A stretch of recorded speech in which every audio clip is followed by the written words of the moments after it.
Well, Vice President Kamala Harris, thank you so much for your time. It's good to see you again. Thank you. I'm glad we're doing this because I think this is a very important conversation for Latino voters. Yes. More than 36 million are eligible to vote. You've been talking to many of them recently. And I wonder how you feel about them. What comes to your mind? How do you prepare when you prepare a policy that the one you're announcing today, when you meet them? What comes to your mind when you think about Latinos in the United States? A lot. I'll start with the fact that on so many of the biggest issues, we all have so much more in common than what separates us. Latinos, like everyone, care about bringing down costs of groceries, the everyday cost of life. I think of the Latino community in terms of the extraordinary ambition, the aspirations, the dreams that exist in the community, understanding it is not a monolith, but that not unlike any other community, there are dreams and hopes, but not necessarily always access to opportunity. And a lot of my agenda is about creating opportunity for people to succeed. So, for example, part of the agenda that I've rolled out that I am very aware how it would affect Latino men, for example, includes what we need to do around building a strong economy that supports working people. Understanding that, for example, small business people, small business owners don't always have access to the capital they need to grow their business or even for people to start a small business.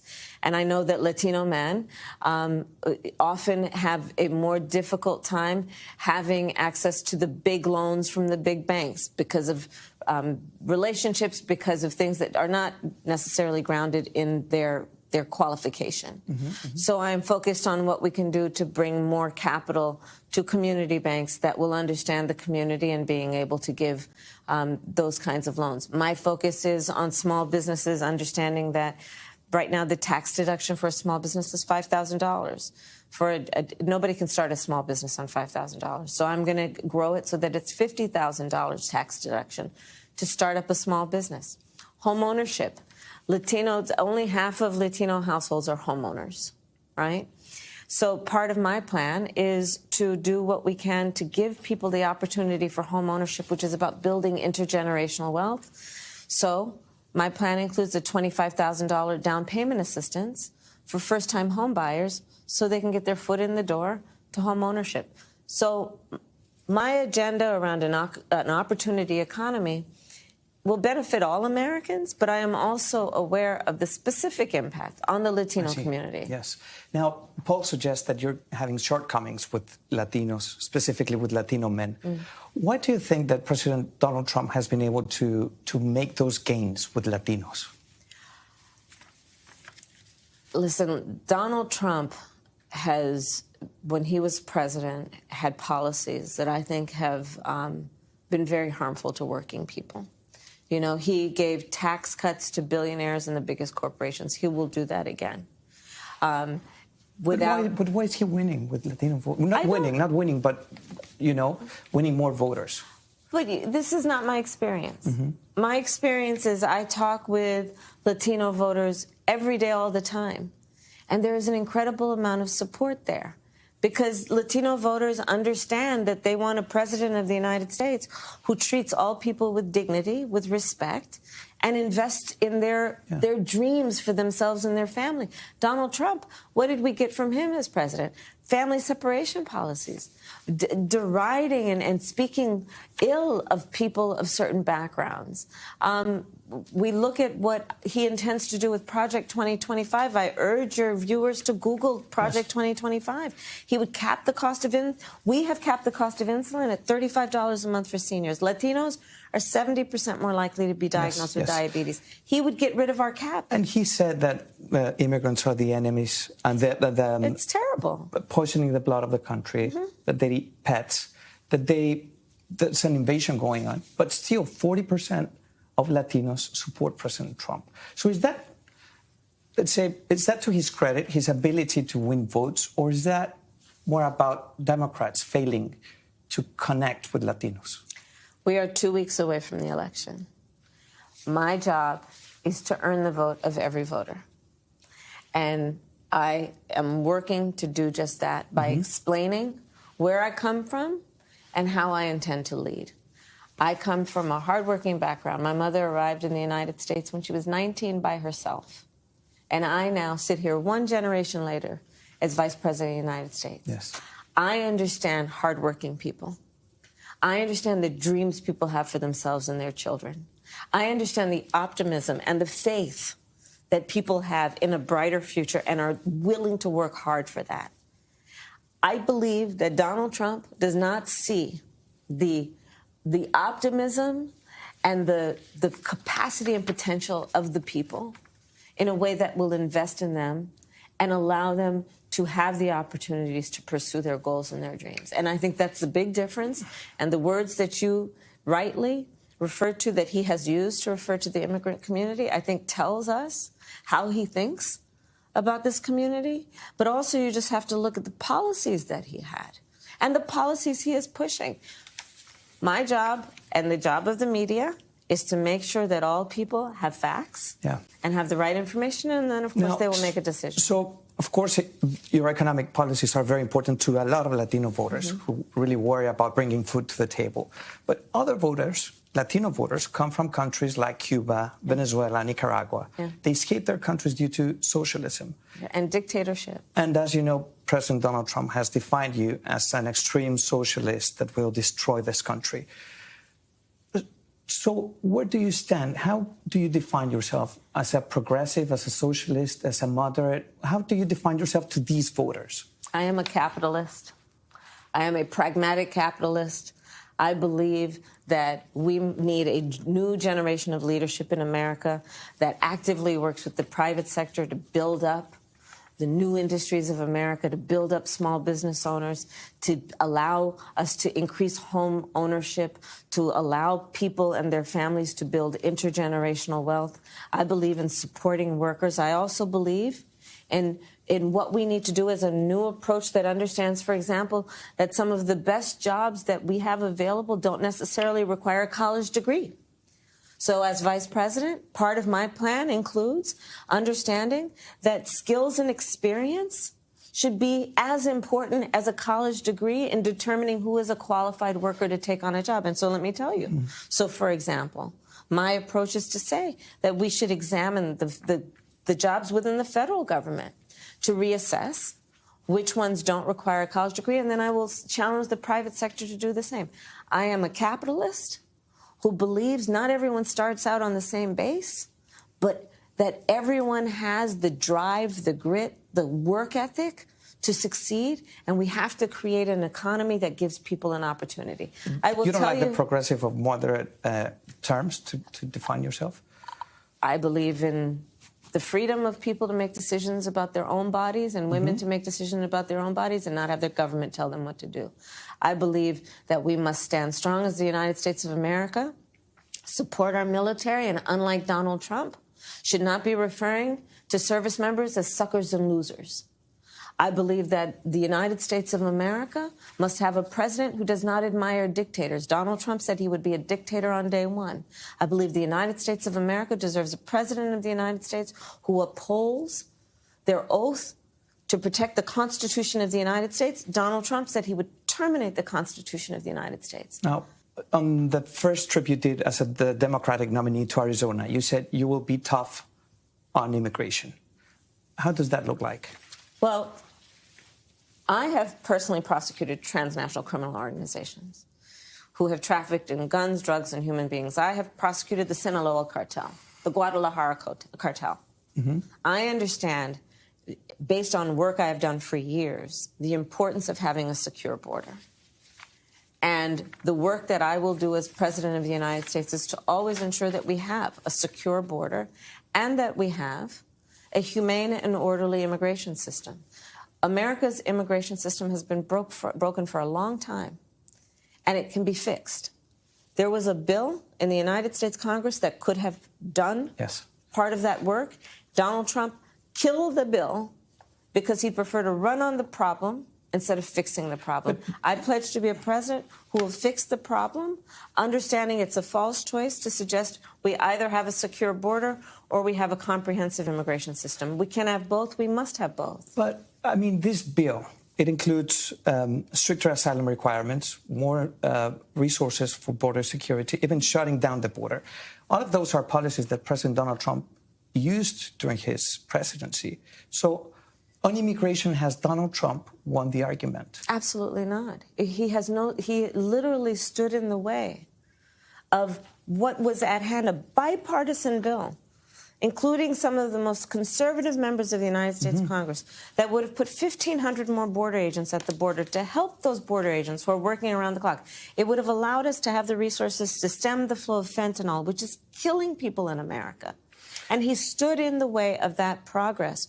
So, you know, he talks a big talk, but when it comes to actually putting in place solutions, he falls quite short.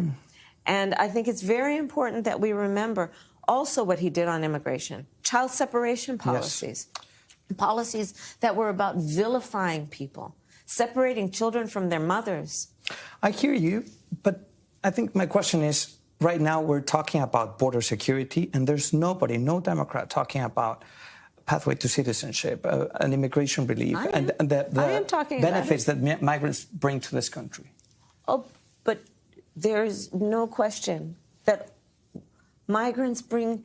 America is a country that was built in part by immigrants. But people are concerned about their TPS, their DACA, we're talking about mass deportations. I'm not talking about. What do you stand on mass deportations? What's your stand there? We need smart, humane immigration policy in America that includes a pathway to citizenship, putting more resources at the border in terms of security, honoring America's history as a country of immigrants, not vilifying people who are fleeing harm, but instead creating an orderly system for them to actually be able to make their case. That's where I stand. I stand on the principle that we should not be talking about immigrants as poisoning the blood of America. How can you might not win Congress, so how can you make sure you pass an immigration reform, a pathway to citizenship? Because Latinos have heard a lot about this for decades now, and it feels like an unfulfilled promise.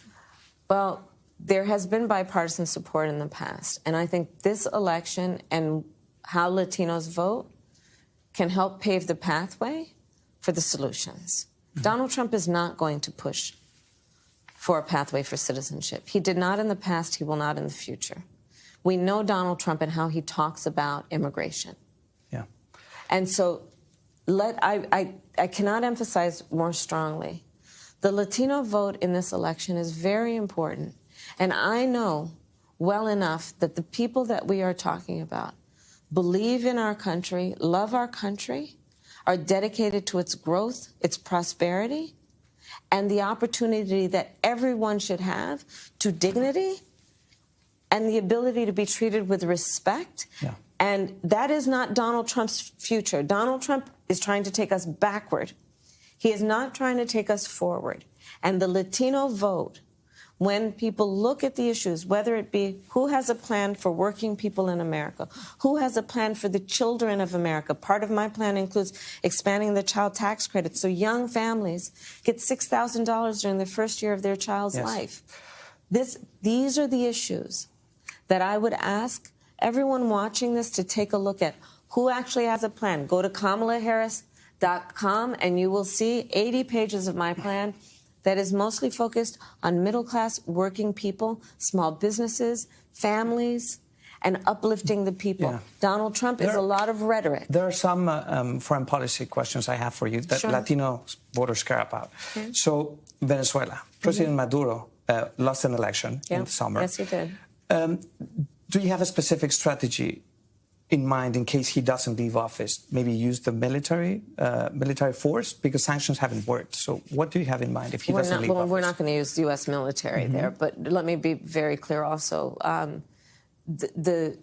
we must stand firm as the United States of America and respect the will of the people in that election. And I've been very clear about that as it relates to the election that occurred in Venezuela. The will of the people must be respected. And this is why we've also issued sanctions. Yeah. Mexico just elected a female president, the first female president. You have? Yes, yeah. Okay, you might become the first president of the United States. So what's your message to her? What did you tell her when you called her? I congratulated her, and I look forward to working with her. You know, I've done a lot of work with the Mexican government over the years. When I was Attorney General of California, I led a bipartisan group of attorneys general to Mexico City to work with Mexican attorneys general on the trafficking issue, the trafficking of guns, drugs, and human beings by cartels.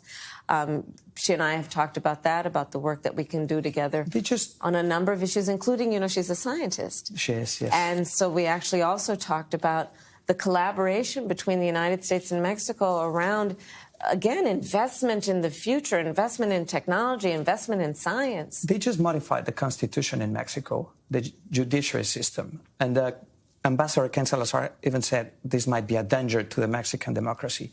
Are you concerned about Mexico's democracy? I've not studied these changes, so I can't speak on them. Okay. I have a couple of questions about these last days before the election. Sure. What do you expect on election day? To get the results on the same night, maybe 2 days later, a week later? What are your expectations? Well, I hope to get the results that night, but that may or may not happen. And last time it took more than obviously one night. What happens if you don't win? What would you do? I intend to win, and I will win. But I mean, there's a chance you might not, right? Well, of course, it's an election, but let's be very clear. I support a free and fair election, unlike Donald Trump, who still lies about his loss in 2020, who incited a violent mob to attack the United States Capitol and try and undo the will of the voters. An attack on 140 law enforcement officers that day were injured. Some were killed because of what Donald Trump did.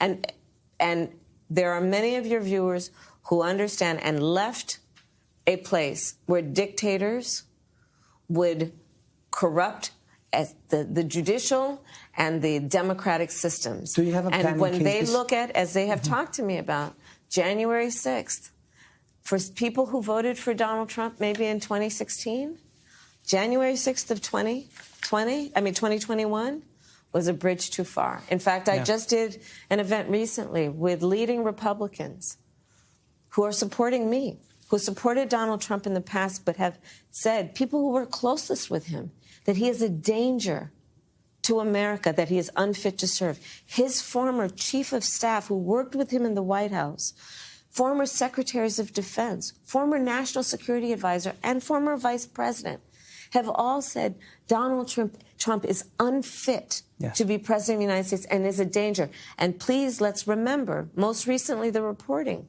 the chairman of the Joint Chiefs of Staff, the highest among those who have served in our military, said Donald Trump is a fascist to the core. People who know him best, who have worked to defend the security and the principles of the Constitution of the United States, have called him unfit and a danger to our country. I'm running out of time, but I wonder if you remember the other, like maybe 4 years ago, you were in Telemundo Center, and we did some questions that really had a lot of success on social media. Okay. Quick questions. You were really witty, really funny, so I wonder if we can do this Sure, time. Let's give it a try. Give it a try. Okay, so short answers. I'm going to try. What's the biggest misconception about you? Oh, I think that there are a lot of people who know me well and know that I have served as a prosecutor for most of my career, where I took on some of the most violent criminals, where I served as the top law enforcement officer of California, and I protected consumers and veterans and students and homeowners. They know I served in the United States Senate and did work that was about focusing on issues like maternal mortality. And they know me well to know that I have lived a life of service that has been about uplifting the people. And as vice president, I've met with over 150 world leaders who respect my work and know what I have been able to do as vice president in the United States to uphold the role and the responsibility of leadership of our country as it relates to our relationship with our allies and our partners. Name 3 things in your night table. Your night table. Well, let's see. What's on my nightside? I've been staying at hotels for the last 11. I've been literally on the road. This is my first day home in almost a week and a half. How many cities have you visited? Oh my goodness, I don't know. I've been repeatedly over and over again. Sometimes they put up a sign. This is the, this is the place we'll be going next, just to make sure that everybody is oriented. But I've been all over. Listen. I'm leaving it all on the field, as they say. Yes. I have a very sincere sense of duty to earn the vote of all people, and I intend to be a president for all Americans. Very quickly, what would you like to be remembered for? That I lived a life of service on behalf of the people. Yeah. Yankees or Dodgers? The color says it all. Every day. But actually, that's my husband's team, so I'm there with him. So he was very excited about this. I know, it's exciting. He's very exciting. They have a great team, though. They did a great job the other night. We watched the end of it. Will you be on the road or watching it from home? I definitely will be on the road. Yeah. Well, good luck. Thank you very much, Madam Vice President. It's good to see you again. Nice to see you. Thank you. Thank you. Thank you.